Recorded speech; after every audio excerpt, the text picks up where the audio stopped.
Buenas tardes a todos y a todas y bienvenidos. Solo una pequeña introducción para dar las normas que vamos a tener que llevar a cabo para las actividades culturales. Estamos contentísimos desde la Casa de Colón y desde la Asociación de Cine Vértigo de poder haber realizado esta semana de cine japonés, que al principio pensábamos que no podía llevarse a cabo. Y aquí estamos, defendiendo la cultura. Bueno, simplemente decir que aquí, en el salón de actos, no se pueden quitar la mascarilla. Y después, en el momento de la salida, que vayan saliendo de fila en fila para que no se concentre todo en el zaguán de la Casa de Colón y en la escalera y vayan manteniendo la distancia necesaria que lógicamente tenemos que llevar a cabo. Las personas que estén asistiendo desde el patio pueden quitarse la mascarilla al aire libre mientras estén sentados, pero de nada que se pongan de pie, por favor, aunque sea para ir al baño, aunque sea porque se pongan de pie, tienen que tener la mascarilla puesta. Y efectivamente también desde abajo, desde el patio, pues en el momento de acabar el acto, vayan saliendo tranquilamente sin aglomeraciones para no juntarse también con la gente que esté arriba. Bueno, pues agradecerles su presencia y les dejo. ¿Habrá una pequeña pausa entre la conferencia? Sí, claro, también. Primero vamos a tener la conferencia. Aitami, gracias por estar aquí otro año más. Y inmediatamente habrá que bajar la pantalla y vamos, son 2 o 3 minutos entre la conferencia y la película, pero por favor no se levanten porque no se pueden cambiar de sitio, ya lo saben. El sitio que han cogido es el sitio que tienen que mantener porque están desinfectados las sillas. Bueno, yo creo que ya todo eso lo saben. Les dejo con Vicky, la presidenta de la Asociación de Cine Vértigo, darle las gracias por este maravilloso trabajo que hacen todos los años y que quiero reconocer públicamente el trabajo de la Asociación de Cine Vértigo y a Aitami por estar otro año con nosotros. Y bueno, espero que disfruten de la semana y muchas gracias.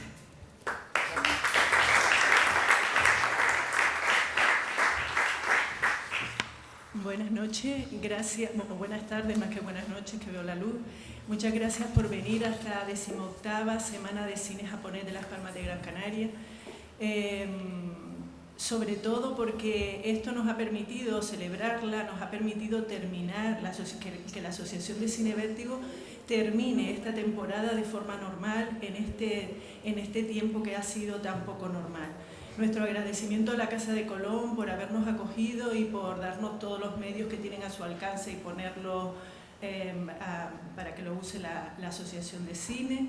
También nuestro agradecimiento a la Fundación Japón, que gracias a su patrocinio hoy Aitami va a dar la conferencia que introduce la semana o el ciclo que tenemos durante la semana.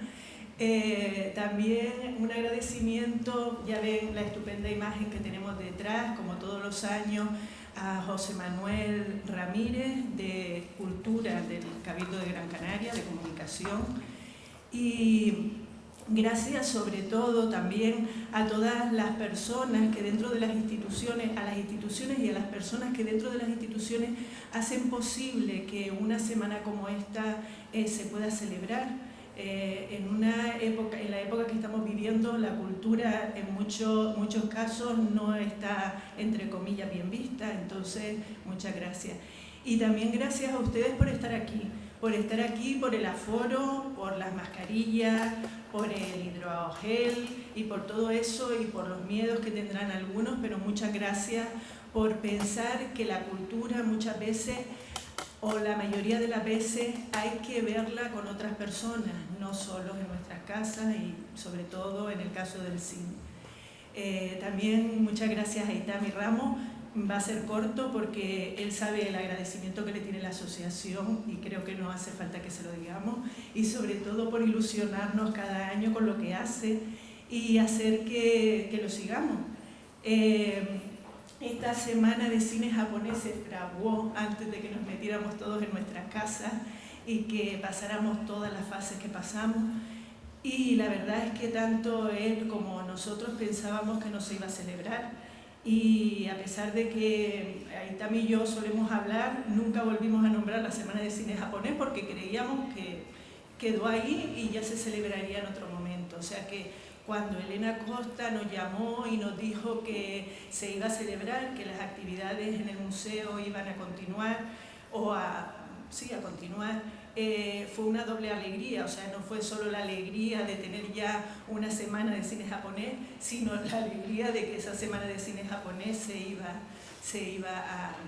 a celebrar, a pesar, como decía Aitami antes, de luego centrarnos y pensar, Dios mío, qué poco tiempo y todo el trabajo que nos queda por delante, pero bueno, ha salido y creo que saldrá bien. Les deseamos, tanto me imagino que Aitami como la Asociación de Cine de Vértigo, que disfruten mucho esta semana de todo lo que le hemos preparado. Y gracias por venir.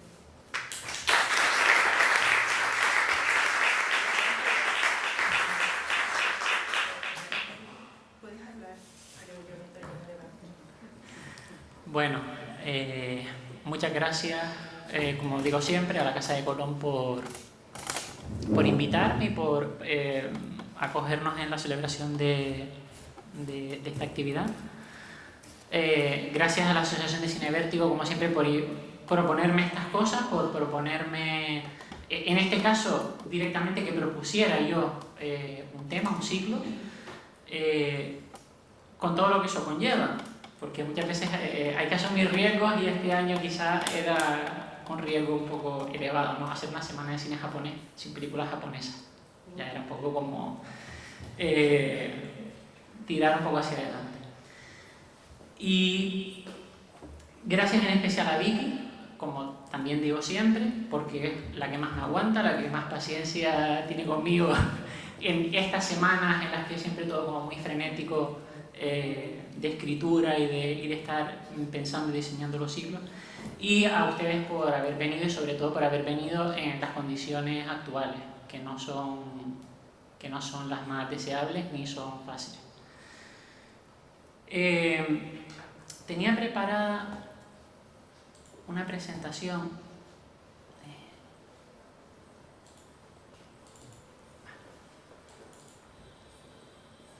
Tenía preparada una presentación, pero casi en el último momento he pensado que como me voy a referir varias veces, sobre todo al principio de la conferencia, a la película La Puerta del Infierno, de Teinosuke Kinugasa, he pensado que sería mejor que viésemos un par de minutos del principio para que tuviesen en la mente de qué estoy hablando cuando me refiero a la película durante la presentación.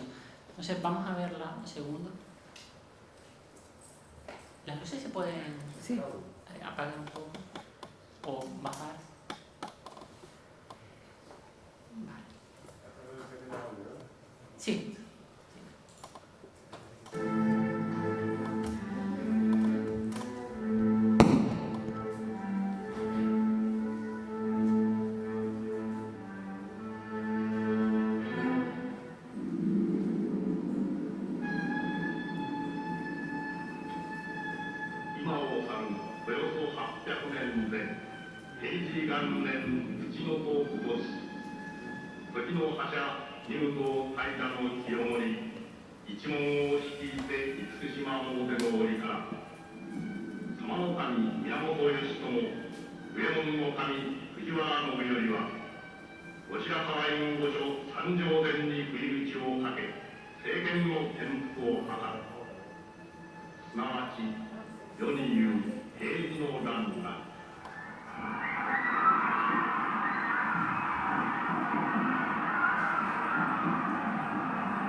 Voy a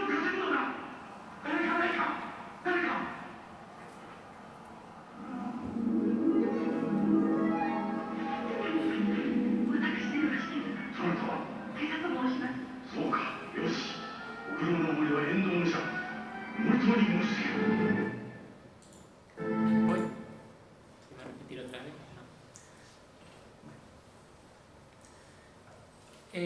No he puesto subtítulos porque lo que me interesaba esencialmente era que se fijasen en la iconografía. En la puesta en escena también, pero sobre todo en la iconografía, en cómo estaba representada una cierta idea de japonesidad en esa película, que es a lo que me voy a remitir. Como ya les comenté antes, puede parecer extraño que un evento que está dedicado al cine japonés no proyecte películas que estén producidas en aquel país, ni que se relacione con autores, ni con géneros, ni con temas propios del cine japonés. Y sin embargo, el ciclo que comienza, o al menos yo lo entiendo así, trata y mucho sobre el cine japonés, porque trata esencialmente sobre el modo en que nosotros, los occidentales, nos hemos dejado seducir por el cine japonés, y el cine japonés de alguna manera ha reaccionado a esa fascinación nuestra por su cine. Y que es algo que, como veremos en esta conferencia, o al menos ese es el propósito, todavía hoy sigue respondiendo en parte. Por supuesto no agota todas las formas que tenemos de aproximarnos al cine japonés, ni lo pretendo, pero creo que en parte sigue respondiendo a eso que la historia, y en concreto la historiografía del arte, ha venido a denominar como el japonismo. El japonismo entendido no solo, aunque lo fue, como una moda burguesa vinculada al coleccionismo, a la difusión y a la posterior integración en el marco doméstico de determinados objetos propios de la cultura japonesa del mundo Edo, que además estaban siendo desechados del mundo Edo porque ya Japón estaba entrando en otro tiempo histórico. Ni tampoco como un estilo o un género artístico concreto, que también lo fue, que animado por esta influencia del arte japonés renovó los medios artísticos occidentales de finales del siglo XIX y comienzos del XX como una especie de preludio de lo que después sería la vanguardia. Sino que me interesa que lo veamos como una corriente cultural que cruza toda la cultura moderna de Occidente, todo lo que entendemos como la modernidad. Porque gran parte de la modernidad se ha construido también proyectando en el imaginario colectivo de Occidente una visión idealizada de la identidad japonesa, de eso que llamamos comúnmente la japonesidad, la esencia japonesa, el ser japonés, la diferencia japonesa, lo que se llama también la especificidad, eso que es distinto de nosotros, que está en la cultura japonesa. Y que, como digo, aún hoy sigue prefijando en gran medida nuestra manera de soñar con el cine japonés y de soñar a través del cine japonés. Bueno, el descubrimiento del cine japonés, que como todos sabemos aconteció a partir del estreno de Rashomon en Venecia, a comienzos de la década de los 50, reveló la existencia de una tradición cinematográfica que, si bien no era totalmente ajena a los convencionalismos del cine, de lo que llamaríamos el cine realista clásico, occidental, sí parecía sustentarse en valores estéticos y narrativos distintos, valores que podríamos identificar como propios de un desarrollo cultural que nada tenía que ver con lo que había sido la evolución histórica de Occidente y del arte en Occidente, y del cine por derivación del arte. Y sobre esta impresión de diferencia, más tarde se irían construyendo toda una serie de equívocos sobre la supuesta especificidad, como dije antes, de la cultura japonesa y en concreto del cine como producto de esa cultura japonesa distinta. Pero su reconocimiento primero en Rashomon como una muestra de arte culto, de cine en mayúsculas, alejado de los códigos realistas impulsados por Hollywood, tuvo un efecto inmediato en la identificación de los japoneses como un signo de calidad, un signo de calidad entre la cinefilia. Y lo que ocurrió fue esto que estamos viendo. En 8 años, prácticamente se llevaron todos los premios que se le podía dar a una película en los festivales de cine. Primero porque se identificaba como un cine elevado y segundo porque premiar a ese cine le daba también prestigio a los festivales. Sin embargo, resulta revelador que solo una de esas 8 películas, una historia de amor puro de Tadashi Mai, desconocidísima película, y que además era una película de género social, no era una película de corte histórico, fuese premiada, en este caso con un Oso de Plata, tratándose, como digo, de una película que estaba ambientada en la realidad del Japón de posguerra. Algo que no era en absoluto ignorado por las compañías japonesas como la ya desaparecida Daiei, que es esa primera que ven, esas 4 primeras películas ganadoras eran todas de la compañía Daiei, que supieron aprovechar esa vía abierta por Rashomon, apostando por un modelo de cine, un modelo de producción exportable, específicamente diseñado para enviar a los festivales, y que llevaría a Japón a dominar el circuito de festivales durante toda esa década. Bueno, el caso es que, conscientes del exotismo que despertaba fuera de sus fronteras la visión de las katanas, de las geishas, de los samuráis, todo esto que acabamos de ver en esta película, pues los productores japoneses evitaron deliberadamente, esto es algo de lo que se suele hablar mucho en la teoría de la historia del cine japonés, evitaron deliberadamente proveer a esos certámenes de películas de género contemporáneo en la línea de Ozu o de Naruse, que se descubrieron mucho más tarde.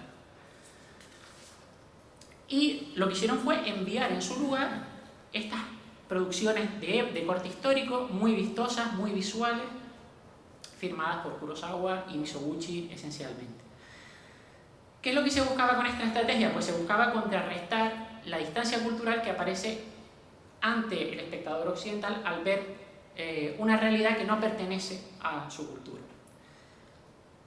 Y intentaron corregir eso, o sea, salvar esa distancia, activando lo que Antonio Weinrichter, que sin duda lo conocen, es un crítico español muy conocido que tiene un libro publicado sobre cine japonés que publicó el Festival de Cine de Las Palmas, ha venido a denominar como el efecto kimono. ¿En qué consistiría el efecto kimono? ¿Sí? Consistiría en introducir lo exótico dentro de esas imágenes para anular esa distancia, haciendo atractivo aquello que pudiese resultar distinto, extraño, desconocido al espectador occidental. Es decir, convirtiendo lo distinto, lo otro, en objeto de deseo y fuente de placer estético. Como apunta Weinrichter, es posible que el cine japonés no hubiese podido encajar, por lo menos en aquel momento, de otro modo en el marco de la visión occidental. Pero lo que sí deberíamos preguntarnos es por qué, una vez superado ese primer acercamiento, es decir, ya conocemos Rashomon, es una puerta de entrada al cine japonés, vamos a verlo todo, ¿por qué lo que se consideró necesario, por las dos partes, por Occidente y por Japón, avivar el relato de esa japonesidad ficticia para que dicho encaje pudiese prolongarse más allá de Rashomon? Y lo que es más importante, hasta qué punto dicho proceso no fue sino la actualización de un diálogo intercultural al que nos remitiremos hoy, que es el del japonismo, que había quedado silenciado durante varias décadas a causa del ruido atronador del imperialismo japonés y de la bomba atómica. Ese silencio en el que se sumió la cultura japonesa en Occidente durante los años de la guerra y los que precedieron, y los posteriores hasta el año 50. Desde este punto de vista, el triunfo de esta película, de La Puerta del Infierno, en el Festival de Cannes del año 54, resultaría doblemente significativo, porque no solo por el empuje que esta película dio a la cinematografía japonesa, al ser reconocida con una Palma de Oro y 2 Oscars. Es la única película japonesa que ha obtenido, además del Oscar a la mejor película, un segundo Oscar, en este caso al mejor vestuario. Y que, si se fijan, anticipa un poco esto que pasaría mucho tiempo después con Tigre y Dragón o con la actual Parásito. Sino también porque detrás de esa sofisticada estética que hemos visto se adivinaba el propósito de seducir al espectador occidental de un modo muy similar a como lo habían hecho 100 años antes las imágenes pintadas en el fondo de los biombos, de las sedas, de las estampas ukiyo-e. Una cuestión que yo me atrevo a decir que no debió pasar desapercibida para un francés culto y de origen burgués como Jean Cocteau, que ese año era el presidente del Festival de Cannes, y que cuando se premió la película, esa tarjetita que vemos ahí es ese discurso que él leyó para justificar el premio, ¿no? En el que dice: al premiar a La Puerta del Infierno no pretendimos recompensar una tentativa, sino la admirable culminación cinematográfica de una tradición secular de espectáculo. Historia, puesta en escena, actriz, colores, todo es una maravilla en este film. Pero lo que me gustaría destacar es esta idea de la tradición secular de espectáculo. ¿Qué tradición podía conocer él de espectáculo procedente de Japón? Pues la tradición que veremos hoy, ¿no? Bueno, no por casualidad, aquella segunda puerta, como hemos visto, se abría con el plano detalle de una caja lacada en negro y oro de la que iban saliendo todas estas escenas fantásticas que hemos visto. Se abría la caja, empezaba a aparecer la película, brotaba de dentro, ¿no? Como si la película pretendiese de alguna manera asumir la apariencia de una japonesry, de una japonería japonesa, porque ese tipo de cajas eran las cajas, ese tipo de objetos que venían a Occidente durante el japonismo y que fueron los que impulsaron el japonismo como fenómeno cultural, ¿no? Una japonería, como digo, semejante a las que habían decorado los salones burgueses de Europa y América cuando el japonismo se constituyó en el principal puente de paso desde Occidente a esa utopía llamada Japón, a ese mundo de imágenes llamado Japón. Bueno, aunque manejado de forma imprecisa por los coleccionistas en aquel momento, el término japonería, japonesry en francés, sirvió para identificar los artículos importados desde Japón tras la firma de los tratados Hansei de 1959. Estos tratados fueron unos tratados que firmó el gobierno Tokugawa ya agonizante con lo que se conocía entonces como las 5 potencias, que eran Estados Unidos, Países Bajos, Rusia, Reino Unido y Francia, y si se fijan están representadas todas esas banderas que aparecen en el ukiyo de la imagen. Y por ese tratado se les permitía residir y comerciar libremente en determinadas concesiones portuarias, principalmente en Yokohama, en la isla de Honshu, Nagasaki, en la isla de Kyushu, y Hakodate, en Hokkaido. Después había una serie de puertos intermedios, pero principalmente serían esos 3. Aunque ya algunos, en el caso por ejemplo de Hakodate, ya había sido entregado previamente. Los japoneses ya lo habían entregado previamente a los americanos y a los rusos, ya habían otorgado una concesión después de la acción del Comodoro Perry en el puerto de Shimoda, etcétera, que es un hecho histórico muy conocido. Bueno, esto marcará el comienzo de esto que llamaremos luego el fenómeno cultural del japonismo.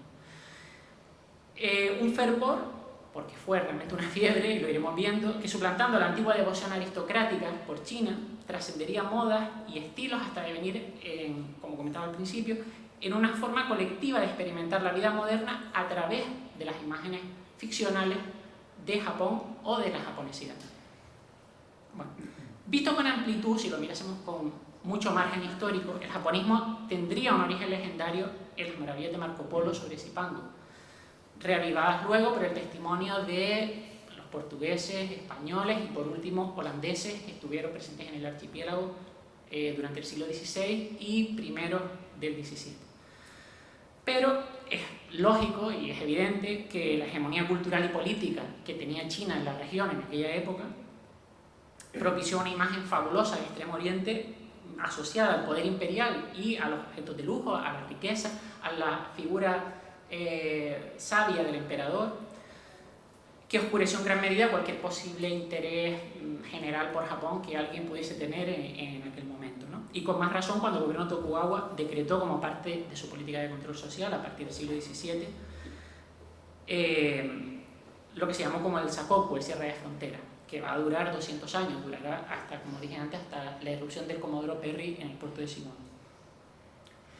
Hubo que esperar al declive de la dinastía Qing en China y el inicio del Bakumatsu, que es el periodo ya de decadencia del shogunato Tokugawa en Japón, para que aquella entelequia absolutista, de la que les comentaba, el paraíso imperial de China, poblada de piezas de porcelana, etc., fuese reemplazada en la imaginación de Occidente por un nuevo paradigma estético, más acorde al ideal de sofisticación que demandaba para sí la moderna sociedad burguesa del momento. Movido por este cambio de sentido, ¿qué es lo que va a pasar? Pues que el valor de lo exótico se va a desplazar desde la chinoiserie a la japonería, de la chinería a la japonería. Y el objeto japonés va a quedar envuelto en este halo de exotismo que decía antes, pero sobre todo en un halo de prestigio para los coleccionistas, como los hermanos Goncourt, creyeron reconocer en esa honestidad artesanal, no era algo ostentoso, ¿no? Siempre eran como objetos muy trabajados, muy modestos, pero a la vez muy refinados.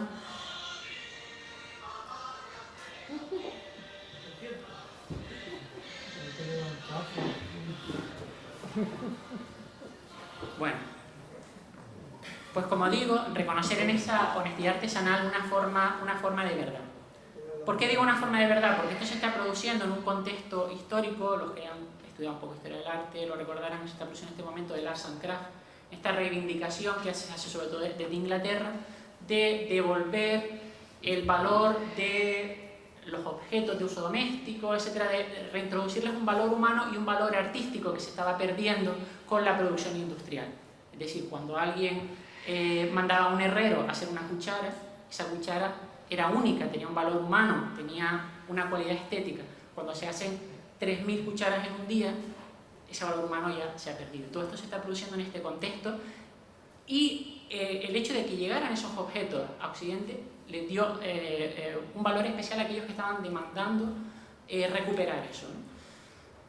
A los Goncourt, que por si alguien lo desconoce, le dan nombre al premio literario más prestigioso de Francia, se les concede además el honor de haber sido los primeros en haber empleado este término, japonés-ri, en alusión a tales objetos.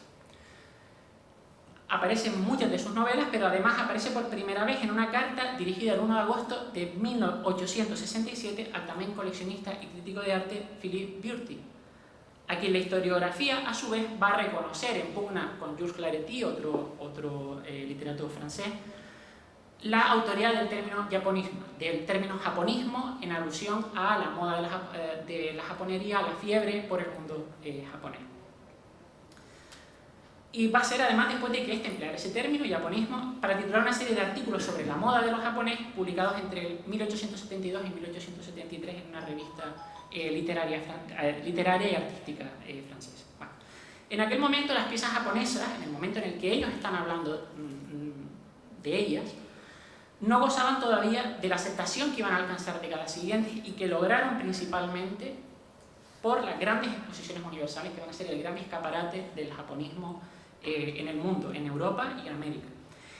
El éxito de aquellas muestras fue enorme, además llegaban a exhibirse desde jardines y viviendas tradicionales, que lo acaban de ver, hasta objetos minúsculos como los netsuke, que veremos ahora una imagen de lo que son, pasando por todo tipo de muebles, grabados, figuras lacadas y todo lo que se les pueda ocurrir. En el año 1868, el historiador Ernst Chenot, del que volveré a hablar luego, que además fue el autor de una de las primeras monografías sobre arte japonés en Occidente, pronunció una frase que quienes hayan estudiado un poco este tema saben que es como mítica, ¿no? Esa frase que dice: el japonismo no es una moda, el japonismo es una pasión, el japonismo es una locura.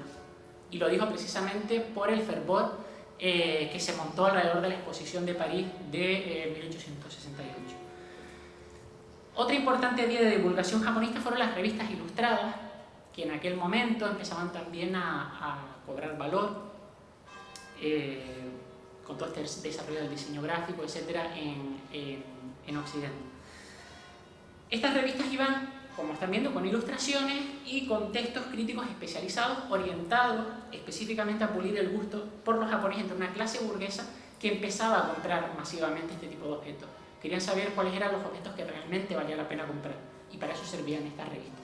Una de las más conocidas fue esta, Le Japon Artistique, que se publicó entre 1888 y 1891 por el marchante de arte de origen alemán Samuel Bing, que fue además una de las más influyentes a la hora de promover el consumo de muebles, prendas y pequeños accesorios de uso cotidiano como estos que vamos a ver. Bing tenía tres tiendas en Francia que vendían este tipo de objetos. Entonces a él lo que le interesaba era sobre todo vender estas cositas pequeñitas que eran fáciles de transportar, que eran muy baratas de comprar, ahora explicaré por qué, y que podían además utilizarse. No eran solo para guardar en la vitrina, se podían emplear. Bueno, pues como digo, el consumo de muebles, prendas y pequeños accesorios, como esto que estamos viendo, los inro, que son esas cajitas, los netsuke, que son estas figuritas. El inro va atado con una cuerda, como están viendo, y el netsuke se prende del fajín, lo llevaban los hombres y las mujeres prendidos del fajín para que no se cayera, era como el tope para que ese cordel no resbalara. Pero estas piecitas también se vendían sueltas como amuletos. Los kushi, que son los peines, los kansashi, que son los adornos del pelo, y sobre todo los uchiwa. Los uchiwa van a ser un elemento, ya lo irán viendo, esencial en la iconografía del japonismo. Y como digo, se lo estaba anticipando antes, todo esto era muy paradójico, porque la realidad era que muchos de estos utensilios, a lo mejor no específicamente estos, los inro y los netsuke sí, habían entrado ya en desuso en Japón. donde además se normalizó su venta como artículos de souvenir, incluso artículos de segunda mano, como esta tienda que estamos viendo aquí, que prácticamente todos los objetos o se hacían para venderse a los occidentales que visitaban Japón, o se compraban de segunda mano y se vendían a los occidentales que, como Samuel Bean, iban a Japón a comprarlos por muy bajo precio para después venderlos carísimos como artículos de coleccionismo, que es lo que eran, entre las clases burguesas europeas, en este caso europeas, porque él tenía sus tiendas en Francia. Bueno. Con la introducción de los objetos japoneses en la intimidad del hogar, ¿qué va a pasar? Pues que la vida doméstica va a pasar a resignificarse con un doble sentido de modernidad y de pertenencia de clase. Tener un objeto japonés demuestra tu clase burguesa y además es moderno.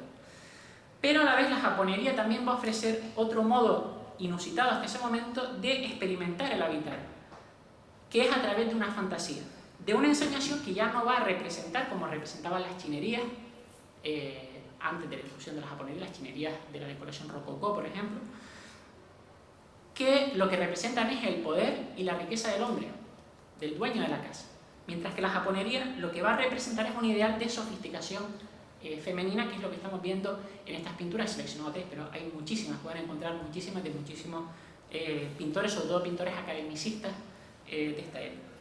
De manera que el hogar con la japonería se va a convertir en algo así como un paraíso de sensualidad, en el que lo japonés se va a exponer siempre cargado de connotaciones sexualizadas. Y esto también va a ser importante, como iremos viendo luego. Pero no cabe duda de que muy por delante de los biombos, los abanicos y los kimonos de seda, fueron las silografías ukiyo-e los elementos del mundo japonés que ejercieron un mayor encanto en los hogares y en los ambientes artísticos durante esta gran ola japonista. La primera gran ola japonista, porque después vendrían varias, como iré explicando en los próximos días. Al punto de que su influjo cambiaría para siempre la historia del arte occidental. Bueno, la constancia histórica de la presencia de estampas japonesas en Europa desde el siglo XVIII, compradas por los holandeses que comerciaban en la isla de Jima, no impidió que la leyenda japonista atribuyese su descubrimiento al grabador y artista gráfico francés Félix Braquemont.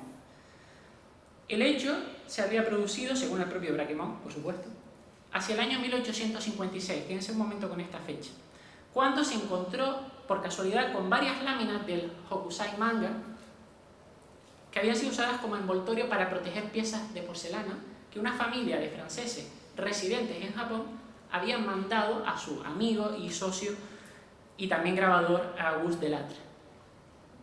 Pese a la escasa credibilidad de la anécdota, porque si se fijan, antes les dije que la apertura de los puertos japoneses a Francia se había producido en el año 59 y la concesión que permitía a los franceses residir en los puertos japoneses era del año 59. Muy difícilmente podían unos japoneses vivir en el año 56 en Japón y además enviar estos artículos a Francia. Pero más allá de todo esto, es interesante analizar de qué modo el relato de Braquemont acierta a reunir las razones que llevaron a una forma de arte barata, de fácil consumo, creada para el entretenimiento de las clases bajas japonesas y que además se encontraba en decadencia también en Japón desde hacía bastante tiempo. Pues como digo, que todo esto alcanzase tal grado de relevancia en el mundo cultural europeo de la época. En contra, además, y esto es muy interesante, aunque no me voy a meter mucho aquí, en contra, además, del criterio de los japonistas estadounidenses. Porque los japonistas estadounidenses, a diferencia de los europeos, sí que viajaban a Japón. Y sí que iban a Japón, visitaban las concesiones portuarias, visitaban los templos, conocían las obras artísticas Zen, de las obras de las escuelas Kano, de las escuelas Rinpa, todas las grandes obras artísticas del arte culto japonés, y para ellos el ukiyo-e era una cosa muy estimable, pero una cosa de escaso valor. Y hay una diatriba enorme entre los japonistas americanos, muy divertida además, porque los americanos decían que cómo era posible que los japoneses pudieran estafar de esa manera tan descabellada y tan descarada a los japonistas franceses. Pero sobre todo debemos situar la repercusión de la silografía japonesa en el contexto de una pugna que en aquel momento mantenía la sociedad de aguafortistas creada en París en el año 62, de la que formaban parte, entre otros, Edouard Manet, Jean-François Millet o el propio Félix Braquemont. y que estaban posicionados en contra de la autoridad representada por la Academia Francesa y por la Escuela de Bellas Artes francesa durante el Segundo Imperio Francés, que es cuando se está produciendo todo esto, con Napoleón III. Una lucha, por supuesto, en la que se estaba enfrentando la visión liberal republicana de todos estos artistas con el conservadurismo institucional de los academicistas. Pero también un debate artístico en el que se estaba poniendo en juego el papel que iban a tener las artes aplicadas en el nuevo marco de la modernidad y que iba en contra, obviamente, de los intereses de la norma academicista impuesta. Wirth y Chenot, a los que nombré antes, entre otros intelectuales de aquel momento, participaron en aquella diatriba, alabando el elevado valor estético de la silografía japonesa y sobre todo posicionando por encima de todo el arte japonés, prácticamente del arte mundial, a Katsuhiko Hokusai.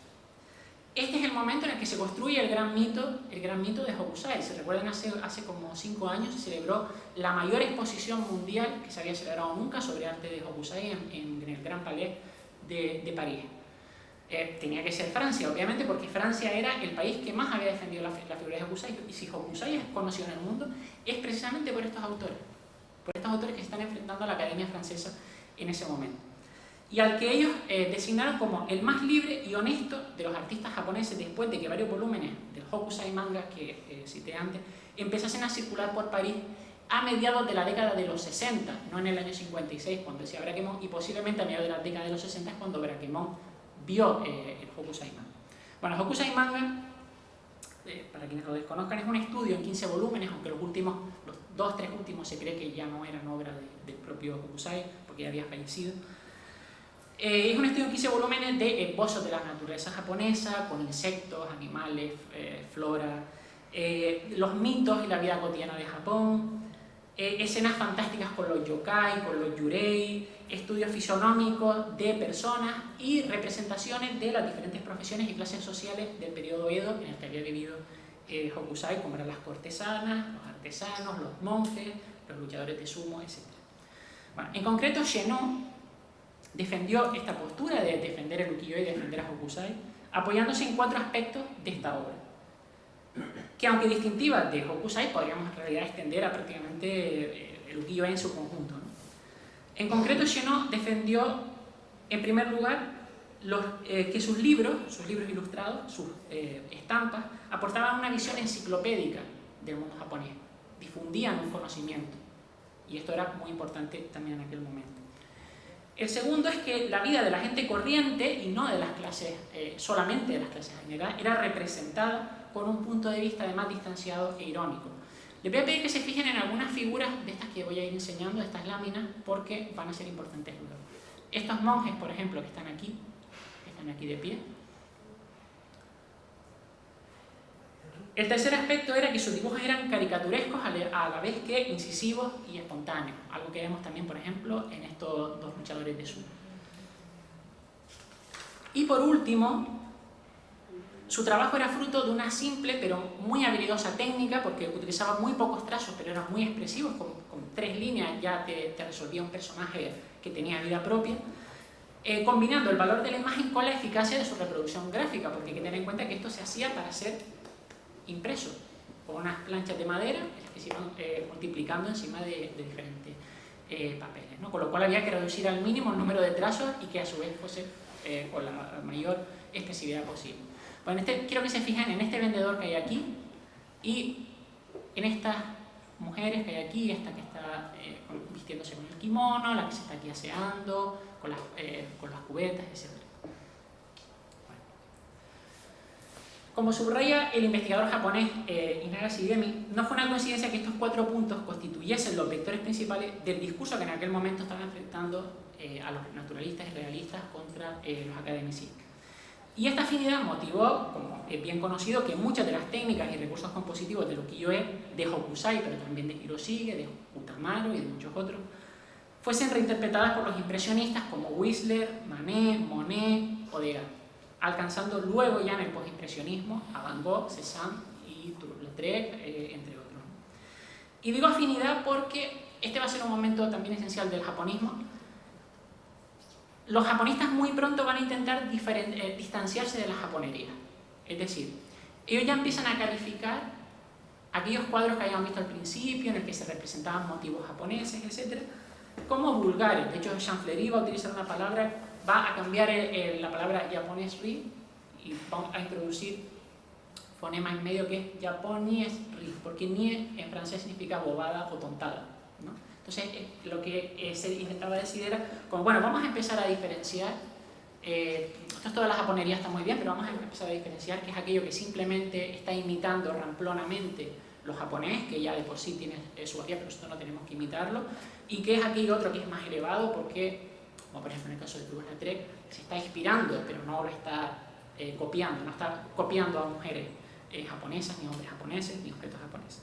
Pero bueno, dejando a un lado esta cuestión pictórica, lo que me interesa destacar sobre todo es el modo en que todas estas estampas ayudaron a configurar una imagen de la identidad japonesa que perduraría durante décadas en la conciencia de Occidente.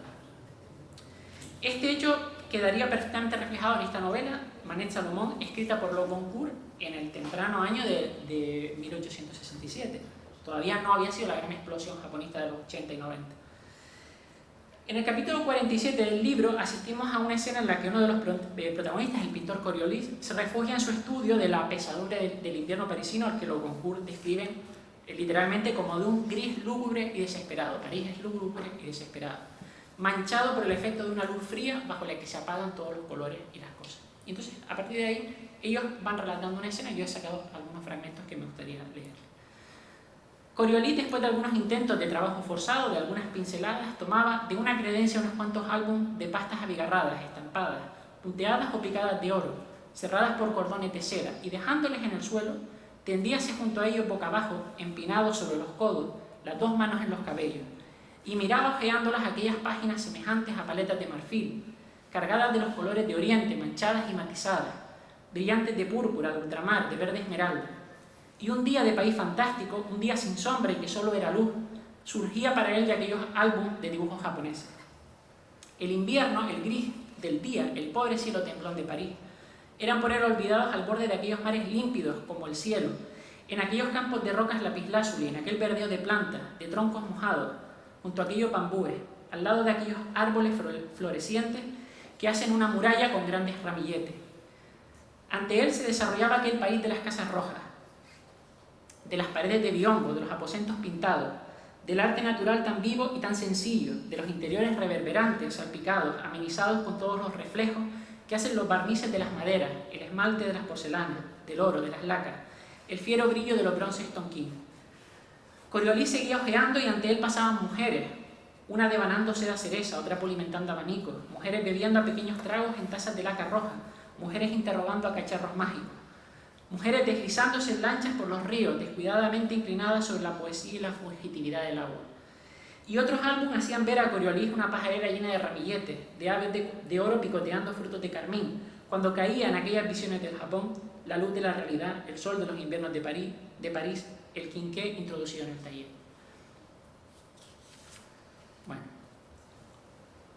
a la vista de esto, a mí me parece que es sugerente imaginar cómo todas estas estampas pudieron constituirse a ojos de sus poseedores como pequeños marcos abiertos a la fantasía de un país idealizado, o sea, como si fuesen ventanas, por las que se iban colando en aquel occidente gris, deshumanizado de la revolución industrial, como dije antes, toda una galería de luchadores de sumo, de geisas, de samurái, de actores kabuki y paisajes luminosos, proyectando una realidad ficticia a la que el propio Japón iba a contribuir, ya estaba contribuyendo, no solo mediante la exportación de objetos y dibujos, sino también a través de la fotografía, que empezaba también a ser importante en los medios artísticos de todo el mundo. Bueno, existe cierto consenso en atribuir a Eliphas Brown Jr., el fotógrafo oficial de la expedición Perry, que permaneció en Japón entre el año 53 y el año 54, la autoría de los primeros daguerrotipos que fueron tomados en el archipiélago.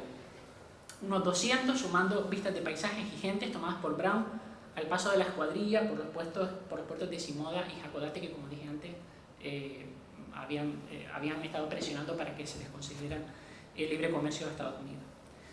De estos 200 en la actualidad solo se conservan 5, todos los demás se perdieron en un incendio, y lo que vemos aquí en realidad son las litografías que se hacían a partir de los daguerrotipos. Quienes hayan estudiado algo de fotografía Saben que los daguerrotipos eran unas planchas metálicas que con una serie de tratamientos, con ácidos y demás, se quedaba la imagen impresa, pero el daguerrotipo no se podía sacar una copia. Era negativo e imagen única a la vez. Entonces lo único que se podía hacer era copiar a mano lo que estaba representado en el daguerrotipo y después difundirlo, como se había hecho siempre, por litografía. Estos son unos ejemplos de estas litografías basadas en las fotografías de Eliphalet Braunblum. Pero tras la firma de los tratados, los primeros fotógrafos comerciales, en su mayoría extranjeros que residían en las vecinas Shanghai y Hong Kong, empezaron a instalar sus estudios en las concesiones portuarias.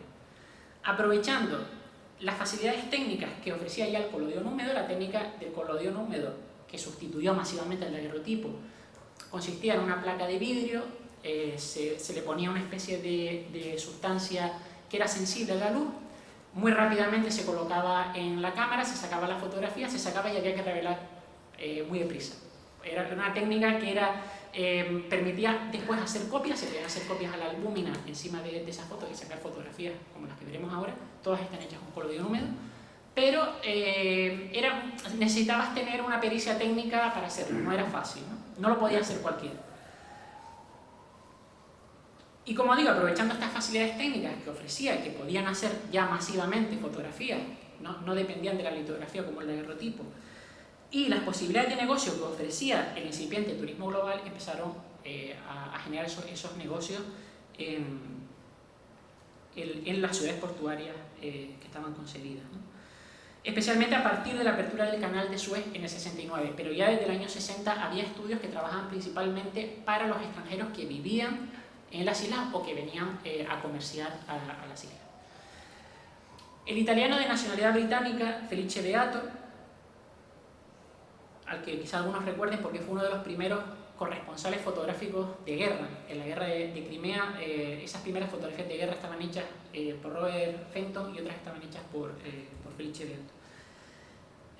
Pues como digo, el italiano Felice Beato pasaría a la historia como el más representativo de aquellos primeros técnicos que dominaron el mercado japonés hasta la década de los 80, cuando muchos ya se vieron obligados a irse porque ya les estaban empezando a comer la tostada los japoneses, que habían empezado trabajando como ayudantes en sus laboratorios, y al aprender la técnica, y sobre todo cuando ya apareció la placa seca, que era ya mucho más fácil de utilizar, pues ya se hicieron con el mercado y esta gente ya no les dejaron respirar, y la mayoría, como el propio Beato, se acabaron yendo a primeros de los años 80.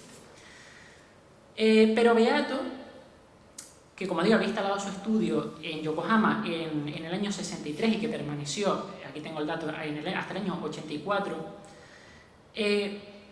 aunque no fue el primero ni el único en realizar este tipo de fotografías que veremos ahora, sí fue el que obtuvo un mayor éxito a la hora de configurar un sistema de diseño de imágenes ya prefijado, de cómo tenían que ser las imágenes y cómo se iban a comercializar, que era principalmente a partir de postales, pero sobre todo de álbumes souvenir, álbumes que se vendían con fotografías típicas de Japón y de las que veremos ahora en la muestra. Este modelo después va a ser continuado por otros fotógrafos extranjeros residentes en el país, como el austríaco Raimund von Stilfried o el italiano Adolfo Farsari. Muchas de estas fotografías que habitualmente vemos sobre Japón, no hay manera de saber de quién son, porque se iban vendiendo los negativos de unos a otros, les cambiaban el nombre, pero la mayoría probablemente serían de Beato, Farsari, Stilfried, que eran los que más vendían, o ya a partir de los años 80 de japoneses como Kusakabe Kinbei, que fue uno de estos japoneses que, como digo, aprendieron la técnica, ¿no? Y que es probablemente el fotógrafo japonés de esa época más conocido. Bueno, este modelo de fotografía, que se va a conocer como Yokohama Shashin, fotografía de Yokohama, aunque se va a utilizar prácticamente en todos los puertos, pero Yokohama era el más importante y el que congregaba a mayor número de fotógrafos, se basó principalmente en la comercialización de dos géneros, bien definidos por Beato en su álbum Photographic Views of Japan. Y van a ser los siguientes. La primera van a ser vistas de paisaje, el género de paisaje, con tomas amplias de ciudades, espacios naturales y monumentos y edificios singulares, como el famoso Buda de Kamakura, que está aquí representado. y las escenas de costumbres en las que aparecían personas, generalmente modelos, no eran realmente las personas que parecían que eran, sino eran modelos que se vestían para la ocasión, con los atuendos propios de diferentes oficios y de diferentes clases sociales, un poco a la manera del Hokusai manga. Recuerdan que les pedí antes que recordasen algunas figuras. Aquí tenemos a los monjes, aquí tenemos a los luchadores de sumo, aquí tenemos al vendedor, y aquí tenemos a las chicas que se están aseando. Todos esos personajes que iban apareciendo en los Hokusai manga, lo que hicieron fue cogerlo y empezar a representarlo en fotografía.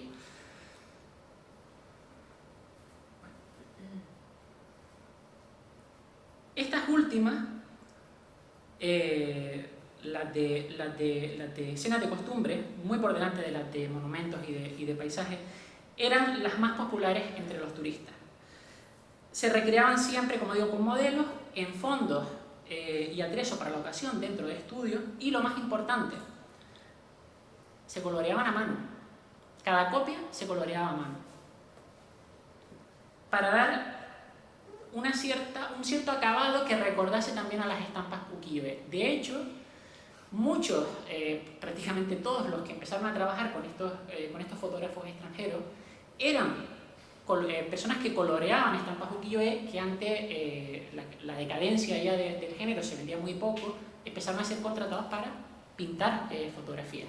Y los fotógrafos extranjeros que sabían que tenían mucho éxito las estampas dijeron pues que la fotografía se parezca a las estampas y que las pinten como si fueran estampas. De hecho, Kusaka de Kinbei, al que nombré antes, entró a trabajar en el estudio de Beato porque había trabajado pintando ukiyo-e en imprenta, y después en el estudio de Beato y en el de Von Stilzita, que pasó luego cuando Beato se marchó, aprendió la técnica fotográfica y ya él pues imitaba las fotografías y las pintaba él y demás, ¿no?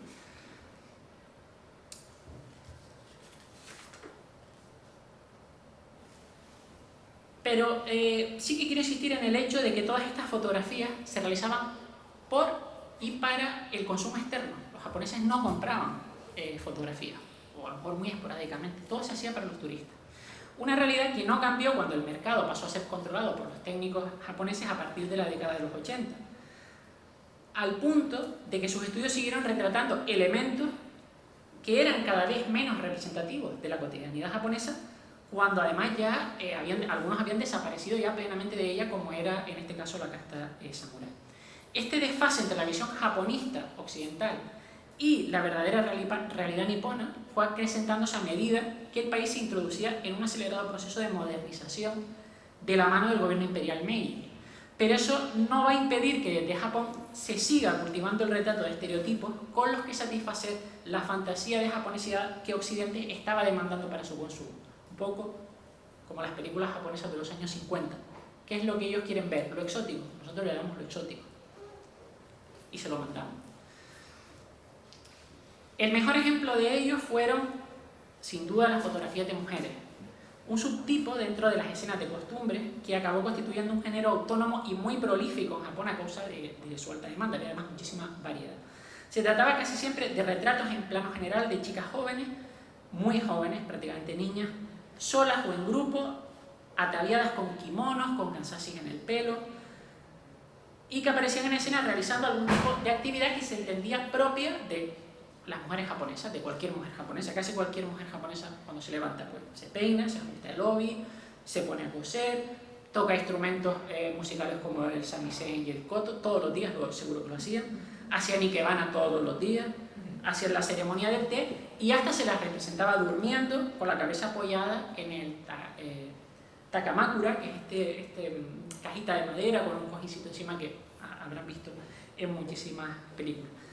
Si se han ido fijando estas imágenes que han ido pasando, también recuerden un poco a esas imágenes que seleccioné al principio de las instantáneas que seleccioné de la Puerta del Infierno. Ella peinándose, ella tocando el koto, etc., ¿no? Están un poco repitiendo esta iconografía. Bueno, la puesta en escena de estas imágenes, en especial de aquellas que presentaba a muchachas semidesnudas, aseándose o maquillándose frente a un tocador, imitaba especialmente el estilo de las ilustraciones Bijin-ga, que literalmente significa imágenes de mujeres hermosas, que eran muy conocidas en Occidente a través del nombre de Utamaro y que a su vez van a inspirar muchas pinturas de impresionistas y postimpresionistas, como en este caso Edgar Degas, pero también de Toulouse-Lautrec. Combinadas con los relatos de placer, de los barrios de placer de Yoshiwara, etc. Si han leído a Enrique Gómez Carrillo, que fue un escritor académico de la lengua española, guatemalteco, que vivió un tiempo en Japón, tiene varios libros publicados como de recopilaciones de artículos sobre su experiencia en Japón. Y hay uno de esos artículos que él escribe que es precisamente sobre el Yoshiwara. Y constatando que el Yoshiwara que él está viendo ahí se parece al de las estampas de Utamaro, ¿no? Que Utamaro es un artista fantástico porque él lo está viendo y lo está viviendo. Y además él cuenta además sus propias experiencias personales en los barrios de placer. Bueno, el caso es que, como digo, combinado con estos relatos, aquellas estampas, da igual que fuesen las fotográficas o las silográficas, las estampas en general, van a suscitar una idea confusa de la feminidad nipona que llevaría a identificar a la mujer japonesa con la figura de la geisha, que va a ser un mito que todavía subsiste en la imaginación popular de Occidente, ¿no? Ver a una mujer japonesa vestida con kimono y pensar geisha, automáticamente, casi como una reacción, ¿no? Aunque en este mito se van a reunir de forma ambigua los diferentes atributos propios de la cortesana, de la artista, que realmente era la geisha, y de la doncella servicial en el hogar, ¿no? Ciertamente, la geisha personificaba a ojos de la burguesía occidental el prototipo de distinción y de sensualidad a la que las mujeres modernas debían imitar. Recuerdan aquellas imágenes academicistas que vimos al principio, de Merritt Chase, de Whistler, etc. Y los hombres poseer. Más aún podríamos decir que el propio Japón, en toda esta cosmogonía japonista, el propio Japón fue asimilado por medio de los enseres, de las estampas y de todas estas fotografías del universo femenino como una amante sofisticada, es decir, la imagen de Japón como mujer y amante sofisticada. Si han visto la película Domicilio Conyugal de François Truffaut, él ironiza con esto, ¿no? Japón visto como una mujer, y le dice a su esposa, cuando su esposa se entera de que le está siendo infiel con la chica japonesa, dice, pero es que tú no lo entiendes, Christine, ella no es otra mujer, ella es otro continente, ella es otro mundo. Pues algo de todo esto hay ahí, ¿no? Pues como digo, como una amante sofisticada que con su mera presencia ya activa como una especie de juego de seducción con Occidente, con el hombre occidental, en el que también se está sustituyendo, del mismo modo que decía antes que se había sustituido la riqueza, lo europeo de la chinería, por la sensualidad de la japonería. En este caso también se sustituyó ese ideal de mujer a la que había que poseer en la mentalidad del hombre burgués occidental, desde la imagen de la odalisca a el refinamiento, la sofisticación de la mujer japonesa, al que, como digo, las mujeres modernas tenían que imitar. De hecho, esto se va a convertir en motivo pictórico, pero también en reclamo publicitario. Pueden encontrar muchísimos anuncios de esa época, muchos elementos de gráfica publicitaria, en el que se asocia lo moderno a la geisha. Son mujeres que a lo mejor llevan peinados de geisha o llevan kimonos, etc. Como imagen de feminidad, pero además de feminidad moderna, ¿no? Todo esto mezclado va a cimentar en el imaginario de la época un modelo muy específico de feminidad exótica y disciplinada que va a tomar cuerpo en la figura literaria de Madame Chrysanthème, creada por Pierre Loti y que nosotros conoceremos esencialmente por la transmutación que hace Giacomo Puccini en Madame Butterfly. Aunque en realidad estaba inspirada en un relato corto anterior y demás, ¿no? Pero bueno, nosotros lo conocemos esencialmente a partir de Madame Butterfly. Esta obra estaba basada en las experiencias personales, supuestamente personales, de Loti, como oficial de la Marina francesa en Nagasaki, donde estuvo destinado, y donde era común, esto realmente es cierto, lo que aparece en Madame Butterfly, ¿no? O sea, los oficiales occidentales que se casaban con mujeres japonesas por un tiempo, el tiempo de estancia en ese país. Una vez que ellos se tenían que ir, el matrimonio se disolvía, pero durante ese tiempo ellos pagaban un estipendio a la familia de la chica, etc. Bueno, pues la obra de Lottie gozó de una enorme popularidad en su época. Van Gogh la cita en sus cartas a Theo, la cita recurrentemente como referencia del mundo japonés. O sea, él dice, japonés así porque lo he leído en la novela de Lottie y Lottie ha estado en Japón y tiene que ser así. O sea, ya lo da por supuesto, ¿no? Y de hecho, parece ser que durante algún tiempo los viajeros que visitaban Japón llevaban un ejemplar de Madame Chrysanthème siempre. Sobre todo los que viajaban a Nagasaki, que además tenían especial interés siempre por visitar la casa en la que había vivido Lottie y por conocer a Chrysanthème, que debía seguir viviendo en Nagasaki, ¿no? Y los japoneses también se hicieron de oro, llevándoles a ver un montón de casas y un montón de mujeres, que por supuesto no era la casa de Lottie ni era la casa de Chrysanthème. Pero es probable que el éxito también fuese tan grande porque de algún modo venía a confirmar toda esta imaginería que Occidente se había montado en la cabeza, todo aquello que Occidente sabía o creía saber de aquel mundo. De hecho, el propio Lottie, si lee la novela, constantemente va a estar incidiendo en la idea de la verificación. Vamos a leer algunos fragmentos para que lo vean.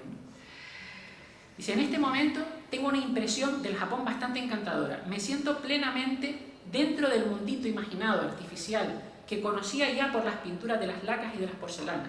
Yo había adivinado este Japón mucho antes de venir a él. O cuando se detiene a admirar los rasgos específicamente japoneses de Chrysanthème. Esta menuda Chrysanthème, como silueta, la ha visto ya todo el mundo por doquier. Cualquiera ha contemplado una de estas pinturas en porcelana o en seda, que llenan los bazares actualmente. Cualquiera se sabe ya de memoria este lindo peinado aparatoso, esta cintura inclinada siempre hacia adelante para bosquejar una nueva reverencia graciosa, esta faja anudada detrás con un lazo enorme, estas mangas perdidas, este vestido ajustado hasta un poco más debajo de las piernas, con una pequeña tira al seco formando una cola de lagarto. O, como último ejemplo, la casa en la que ellos viven. Todo en nuestra casa parece una estampa japonesa. Solo pequeños biombos, pequeños taburetes, graciosos soportes de vasos con ramilletes, y en el fondo del departamento un hueco que sirve de altar, un gran Buda dorado erguido como un loto. La casa es tan hermosa como yo la había previsto en mis proyectos del Japón antes de mi llegada, durante las noches de guardia. Bueno, a pesar de la escasa calidad literaria de la novela, porque la he leído, no es muy buena, y a pesar, como veremos ahora, de que Lottie escribe la novela con el punto de vista de un francés militar, colonialista, blanco y racista, con todo eso, porque la visión que él da de los japoneses es bastante despectiva en la mayoría de los casos, y ahora veremos algún ejemplo. Lo cierto es que, a pesar de esta escasa calidad literaria, la obra Madame Chrysanthème contribuiría posiblemente, más que cualquier otra obra de su época, a consolidar una visión popular, pero una visión mítica de Japón, que de alguna manera completaba o asentaba, consolidaba la imagen que Occidente ha ido construyendo a través del arte y de la fotografía. Una visión que ni siquiera la mirada objetiva del cinematógrafo sería capaz de alterar a partir de entonces, porque justo en este momento, la obra se publica en el año 1897 y justo en este momento se está introduciendo también el cinematógrafo en Japón. François Constant-Giral y Gabriel Bate serían los primeros operadores enviados al archipiélago por los hermanos Lumière, como digo, más o menos por estos últimos años del siglo XIX. Giral fue el primero en llegar a Japón en el año 96, a donde acudiría invitado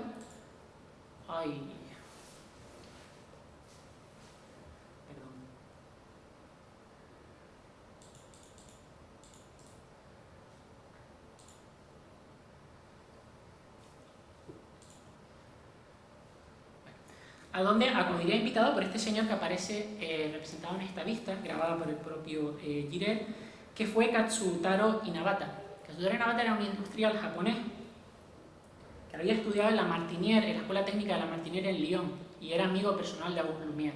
En una de las visitas que él hace a Lyon, Auguste le enseña el invento y dice, esto lo quiero yo para mí. Entonces le pide que le mande un operador con él, porque él va a comercializar esto en Japón. Y entonces empieza a grabar vistas con Giral, por ejemplo, esta en la que está él con su familia almorzando, ¿no?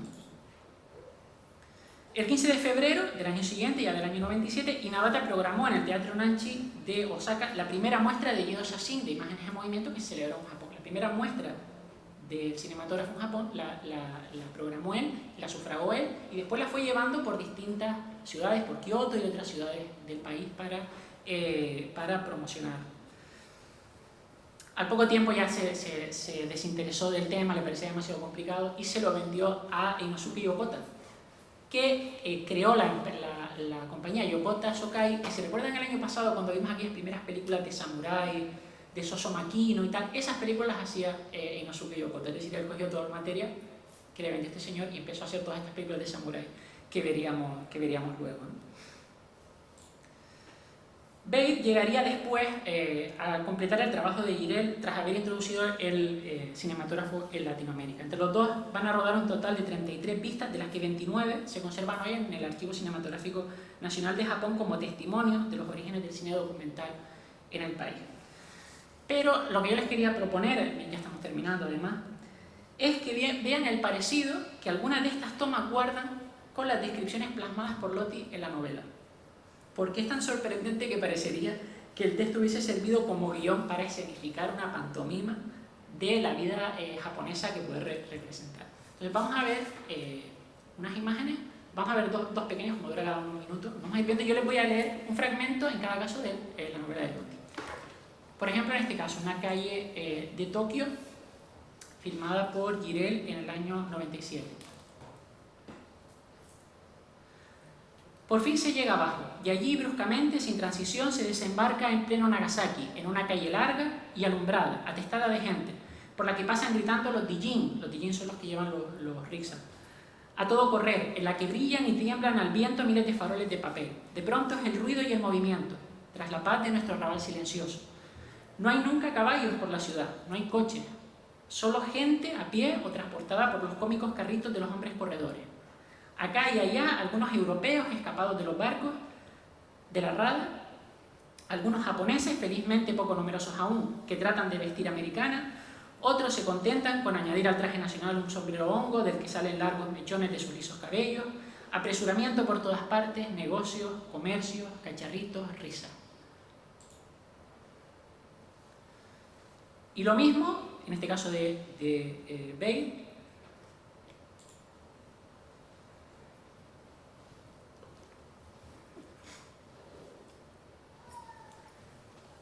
fíjense que además se parecen las fotografías que hemos ido viendo, ¿no?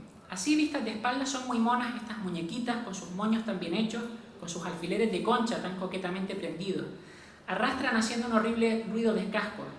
Sus altos zuecos de madera se esfuerzan por andar con las puntas de los pies metidas hacia adentro, signo de educación y de elegancia. En todo momento se oye la explosión de sus risas. Sí, vistas de espaldas son muy monas, tienen como todas las japonesas pequeñitas nucas deliciosas. Y sobre todo son graciosas colocadas así en batallón. Resulta sorprendente la menuda compañía que llevamos por las noches a las casas de té, esas caritas, esos ramitos de flores graciosamente prendidos en cabecitas infantiles y cómicas. Parece un verdadero pensionado de mes en recreo nocturno, bajo nuestra vigilancia. Bueno, como digo, puede que la semejanza entre el texto y la imagen sea mera casualidad, puede que Japón simplemente fuese así, vamos a creerlo. Aunque también es posible que Jirel y Bale se empeñaran en filmar únicamente aquello que más se ajustaba a la visión preconcebida del mundo japonés que ellos traían, que ellos habían llevado a Japón desde su Francia natal. En esta misma época, varios fotógrafos de Tokio, justo en el año 97, 98, empezaron a retratar con sus recién adquiridas cámaras de cine a las geishas que trabajaban en los alrededores de Ginza. Los primeros japoneses que empezaron a hacer películas, ¿qué van a retratar? Geishas. ¿Por qué? Porque tras décadas de japonismo, y esto lo cuenta así Donald Richie en la primera página de sus 100 años de cine japonés, las geishas seguían siendo el motivo más popular entre los clientes que acudían a los estudios fotográficos. En busca de postales, de álbumes souvenir, todo este imaginario típico de Japón. Ellos aún no lo sabían, pero acababan de iniciar el camino que 50 años más tarde conduciría a Raso, conduciría a Occidente al camino de Raso. ¿Qué sucede? Que estos caminos, si se están dando cuenta, lo que va a pasar es que van a ir como imbricándose, ¿no? Ya nacen unidos el japonismo el cine en Occidente y el cine en Japón ya están naciendo unidos. De manera que cuando se produce ese encuentro en los años 50, el espectador que lo está recibiendo ya está recibiéndolo con todo un imaginario previo. No le sorprende tanto ver esas imágenes, ya las está recibiendo porque las conoce, le resultan familiares. Y todo esto lo sabían muy bien los japoneses, claro que lo sabían. Si llevaban décadas y décadas vendiéndoles postales, fotografías, estampas, objetos a los occidentales. El ciclo de esta semana, el propósito era que viésemos cómo todo este imaginario en cada momento, porque esto también va a ir evolucionando a partir de la película que veremos hoy, que es un ejemplo de japonismo clásico, que se reúne todo lo que hemos visto, desde las fotografías a estas imágenes de pinturas academicistas europeas, sobre todo a lo que más se parece a eso. Y cómo esta visión va a ir evolucionando a lo largo del siglo XX, a medida que también la visión de Japón iba cambiando en la mentalidad de Occidente, ¿no? Y cómo determinados cineastas occidentales van a revertir eso, es decir, la imagen que están recibiendo de Japón, en muchos casos a través de todo esto que estamos hablando, de la pintura, la fotografía, pero también del cine, revierte en esa mirada, y eso es lo que nos permite a nosotros interpretar cuál es la visión que tenía un occidental del cine japonés que estaba recibiendo en ese momento. Espero que hayan disfrutado de la conferencia, que no se les haya hecho muy larga, a pesar del calor, creo que hace bastante, y que disfruten la película de hoy y la semana. Yo vendré todos los días, haré una breve presentación, cada día iré explicando el encaje que tiene esta transmutación del japonismo a lo largo de las décadas en cada una de las películas. Nada más, muchas gracias.